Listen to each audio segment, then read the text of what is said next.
Hi, I'm Gail Addison. I'm one of the shark divers on Shark Attack Experiment Live, and I'm here to answer some of the questions that the Nat Geo viewers have been asking. And we've had quite a few questions here about, do sharks really go into a trance when you touch their noses? Do they become docile when you flip them upside down? So I'm going to try and answer those very briefly for you.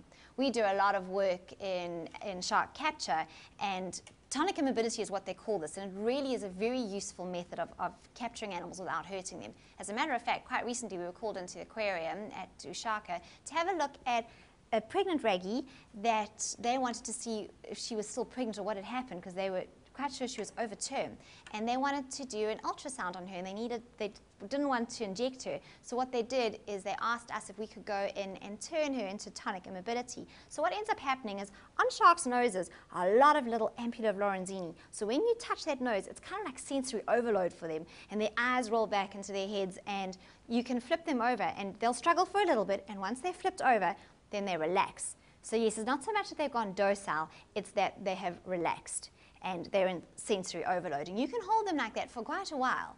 And my husband does. He'll hold them by the tip of their nose, and you can tip them over and work with them in a way that's required for that moment without injuring them.